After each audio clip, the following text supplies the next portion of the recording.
Sup, Ryu here for the TheYugiohCouncil. Welcome to Coffee Time, your Monday morning discussion video released in the evening, because in the daytime I'm usually like doing everything under the sun. Seriously. Before this video gets started, we're going to have a lengthy, pretty long update, so I would say maximum 3-4 minutes, maybe a little bit longer, so if you want to skip ahead, it's all cool. Just check out the other channels. But today's topic is boss monsters, the return of them, and what it means for Yu-Gi-Oh! Because it's honestly something that I guess I don't see too many people talking about. I'm only subscribed to a few Yu-Gi-Oh! Channels. That's so cliche, but it's goddamn true. So let's talk about a few things. A year ago, shit was hitting the fan, and then this year, everything's going better than expected outside of one or two things. So I want to talk about what's still to come in the near future. And I've talked about it so much on social media, but it's about time I actually bring it up here on the Yu-Gi-Oh! Council, because it will impact the future of this channel. I know, very scary words when I say the future of this channel.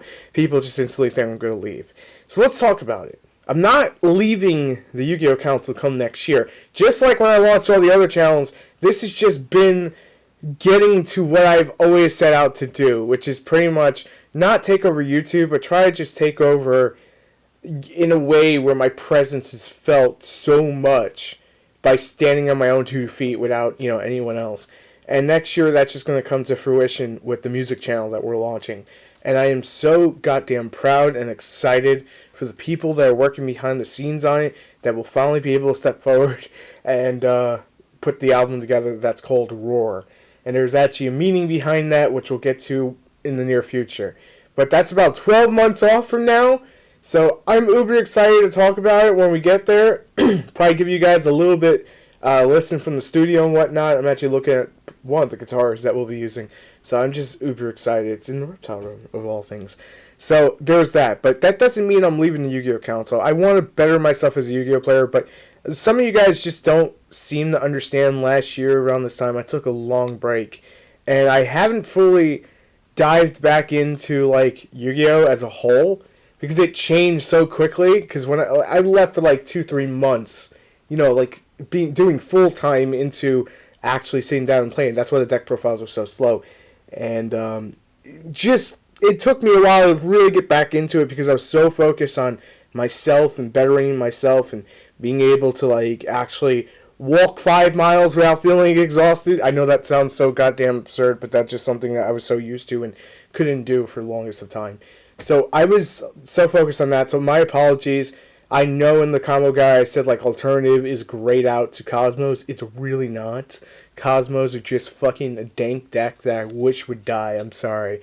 It's the truth. If you're a Cosmo player, I hate your deck because it's so like, I'm not even trying to insult you. You have Tin Can, you have just pretty much won the game. That's, it's like Loop City. But that's a topic for a separate day. But I briefly want to talk about a few deck profiles I'm working on. One of them, I can't remember the name, but it'll be featuring the Blue Eyes Chaos Max build, which I'm uber excited, almost done, and then Raid Raptors will follow. So there's one deck profile that I haven't posted that I'll probably go out tomorrow, and then probably Wednesday onward to Blue Eyes Max and whatnot.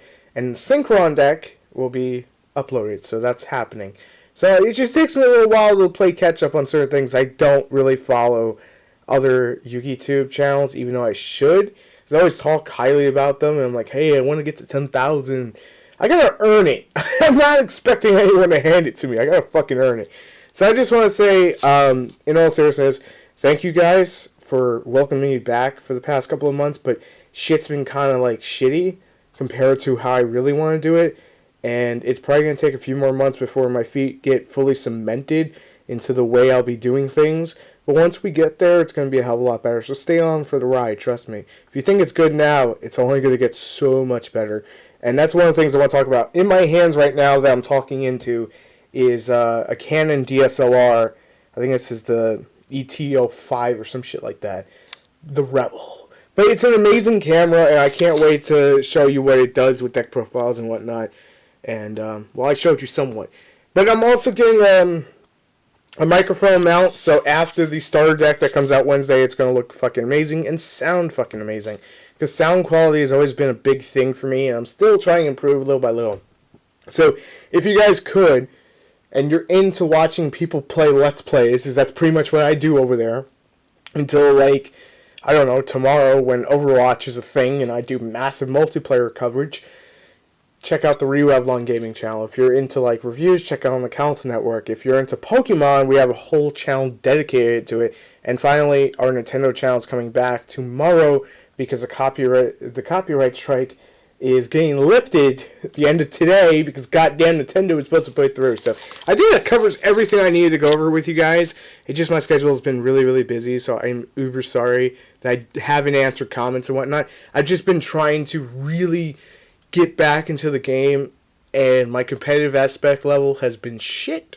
So that's starting to slowly improve because you could thank Blue Eyes. But we'll get there. You know, no one's perfect. We'll get there. Let's talk about boss monsters now. So thank you for listening to that if you did. Finally, grab your cup of coffee, grab your Pepsi, grab your Coca-Cola, even though it's better as toilet cleaner. It's the truth. Or grab your water and welcome to coffee time where it is time to have us discussion. So boss monsters are something that pretty much have been set in stone as a keystone, as a pillar to what Yu-Gi-Oh! Is. And if you don't know what a boss monster is, way back when the game first came out, I was about to say 2004. I think it actually was 2004. Whatever year it was. I think it was 2002 to be technical. But it's been a long ride. You had Dark Magician and Blue Eyes. These were pretty much the first two real boss monsters. You could also take into account Guy of the Fierce Knight, Summon Skull. Summon Skull was a huge boss monster in the day. And I know that sounds crazy to a lot of people. It's like, oh, it's only got 2,500 attack. It's vanilla. How is that a boss monster? Yeah, unless you have Fisher or like one of the other 30 cards to take it out, you pretty much have won the game way back when. But this is way back when. And I know there's new players that are just like, yo, fuck you, pendulums, man. And it's like, boss monsters have forever existed in Yu-Gi-Oh! They just have kind of evolved. They kind of faded for a little while. But now we're seeing them change and get derpier and derpier. I mean, you look at something like Blue Eyes Chaos Max. That's the true boss monster for Blue Eyes. Or Azure Eyes. Or I don't know, Spirit Dragon. Or hell, even alternative Blue Eyes White Dragon is a boss monster to a degree. Boss monsters are pretty much the backbone of your deck, that they're the key thing you want to get to. So pretty much how I always talk high about Raid Raptors, you know they get shut down so easily. Fucking Chaos Trap Hole, so good. Here's the thing. They have like Ultimate Falcon, which can come out, and it's a giant boss monster because it's a giant threat. And if you basically overcome it, there's a good chance you've won the game. If not, well, it sucks. It's kind of like getting to that really hard Dark Souls boss. Yes, I'm making this reference. And having to overcome him. We have the Yu-Gi-Oh! Edition of it. BA, Burning Abyss, has Dante. PK has the Break Sword that goes into another card. Raid Raptors has the... Hello, little gecko. Raid Raptors has the... It's a like giant falcon thing that can go into number 77. Cosmos have all sorts of fun boss monsters. I'm going to point out Dark Destroyer as their main one because they really typically don't tend to use the planet, even though I kind of wish they would, just so I could watch the price go up. Yes, I'm a dick for saying that. I'm sorry. I also want to say, like, a couple years ago, when I started the channel, the biggest, scariest, like, boss monsters you would come across is, like, Fire King Garunix. And nowadays, it's a laughable joke. And Towers has come out for Cleaforts, and oh my god. When that thing came out, I was close to Queen Yu-Gi-Oh! Because that's a true to form boss monster. That's something that's impending doom. That's something that's extremely hard to get over. But that's not to the point.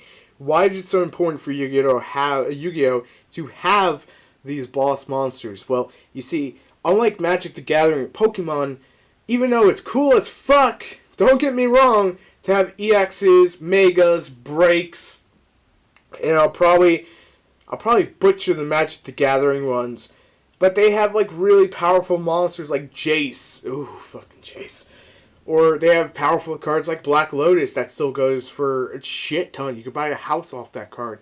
God, I wish Yu-Gi-Oh had that. Anyways, besides the point, for Yu-Gi-Oh, it's always been different because our boss monster structure was never just, here's a new thing. No, the new thing even exceeds synchros, and pendulums have all led back to that boss monster. Not once has there been a situation in Yu-Gi-Oh! Where that boss monster kind of effect has fizzled out. It has never happened, it probably never will. I hate using the word never, but it applies to here, and just hear me out. Here's the thing. Even when Synchros came out, Dark Arm Dragon, that's a boss monster. JD, that's a boss monster. Ryu, you're stuck in 2008. Okay. Gladiator Beast Guy Xeris, that's another boss monster as way back as that shit is. Synchrons bring out Quasar, that's a boss monster. And it goes way back, and you can even see it now. They're still boss monsters. And that is a key point of why we come to Yu-Gi-Oh! It's not just, oh, I just want to play fucking a super fast game. And I know it sounds crazy that some people will say Yu-Gi-Oh's dying, and it's really not. It's kind of like, not the Call of Duty syndrome, where it just gets more and more and more players, and then hits a cap and then starts declining like you're seeing now. It's more, it evolves, adapts with the times. People want a faster gameplay because most of them have their, their phones, and they don't want to spend time at a locals, or maybe they're too busy to, and Konami's just adapting to that. How do we get them back into the locals? Let's put Dark Magician there. Let's put Blue Eyes. Let's give them new forms of Blue Eyes and a new reason to care about it. And this goes back to pretty much almost every coffee time I've done for the past couple of weeks. Boss monsters matter because they sell. Buster Blair, look at the new boss monster it has. It has a synchro, which gives you power. That's key. Usually a boss monster's the key strategy to your deck. Not always, but usually it's a pretty damn big backbone part of your deck. Like, when Dark Worlds got Grapha for the first time, it was a huge situation because, like, oh my god, this thing is fucking amazing. But something like Infinities, you can't really say your boss monster is like Doom Dragon. Doom Dragon's really strong, but your boss monster is like Void Ogre Dragon and Infinity Archfiend, because Infinity Archfiend is the heart of the deck. Like, for Black Wings, let's put it in perspective for Black Wings. We're not going to say Gale is the boss monster, because it sure as hell ain't. It's most of your synchros. Crystal Wing Synchro Dragon is your pretty much, well, one of your better ones now. You can also say BLs. Chaos Dragons have all sorts of boss monsters, and that's why people love Chaos Dragons, because they're super fun. They focus on that boss aspect. And time and time again, every time I hear the words, Yu-Gi-Oh! Is dying, it's cancer, blah, blah, blah, and I'm just like, yeah, boss monsters get dumber and dumber, but yet we go back, we find older and older cards that stop and shit all over these decks. And I just kind of giggle to myself, because it's that ever-revolving door that some people just, they get off the train of, like, this isn't for me anymore. They kind of, like, grow out of it. And it happens. That's part of, like, growing up. I don't listen to some of the same bands I used to in, like, 2004. God help me. Fucking what a time that was. But besides the point, boss monsters are something in Yu-Gi-Oh! That are forever going to remain as stupid as they can be, as powerful as they can be, as many times as we want them banned. Utopia Lightning, most people want that banned. And I can't blame them, that card is pretty dumb, but right now it's a necessary evil against Cosmos. Necessary evil. So, one thing I always like to say here, I'm going to just point out, I know it's besides today's topic, is that when I'm wrong, I will admit to it on camera. I will react. I will take back things I said and correct myself, because it's not that I'm trying to please everyone. I'm basically just trying to be honest and hold myself up to a standard. If I make a mistake, I make a mistake. That's just life. That's how it is. But I'm, wise enough to say, I done fucked up. Give me a second and we'll correct it. That's just how I am. So if I fuck up on something, guys, feel free to tell me I fucked up on something. Don't just say, you didn't put this card in your deck profile because then you fucked up on it. You gotta give me a reason why you see why you would play it, and then it comes down to player preference and style, but that's a whole different thing. But for every player preference, there's a boss monster for you. And that's something that will forever be the backbone to Yu-Gi-Oh! That I think everyone can look at Yu-Gi-Oh! And go, that's why we come back to this game week after week, day after day. It's not because, it's, oh my god, this game is so broken. It's, you come for the boss monsters, you stay for the fun, you actually meet pretty cool people that you can click with. If you don't get that experience, I'm sorry, then you fell into where a bunch of assholes are. And that just happens once in a while, and unfortunate as it is. But there's good people. Even in Yu-Gi-Oh!, there's still good people. There's still good people. I just want to close off this video by saying some of my favorite boss monsters have forever been Jinzo, Black Luster Soldier, and Chaos Emperor Dragon. But some of those are kind of power creep to fucking hell, so it's fine. It is what it is. Let me know what your favorite boss monsters are. They could pretty much be anything that is the backbone of a deck, or pretty much something that you want to focus on bringing out. That's pretty much where the boss monster is. And of course, let me know what you thought of Coffee Time, and if you think there's any improvements that I could do, then just tell me, man. Just tell me. Like, my whole thing is, I don't show my face because then people use it as the whole targeting thing, even though my face is all over Facebook and all over Twitter. And there's links in the freaking description that you can actually see my mug. But go figure. People are people. But I just want to say thank you guys for indulging me. Thank you for having me on your PC, your Windows phone, or... Oh wait, I'm the only person with a Windows phone. Fuck! Your iPhone, your... Whatever phone you're on, your Samsung Galaxy, whatever it is, whatever platform you're... I know some people watch this on the Xbox or the PlayStation 4. Whatever you watch me on, thank you. Because it's because of you that it stopped being a hobby and I keep doing it as a necessary part of my life. So thank you guys as always, and I actually truly mean that. I'm not just trying to suck up to people. So I'll see you guys on the next one. Thanks for watching. It's been great, and I'll see you later. Peace.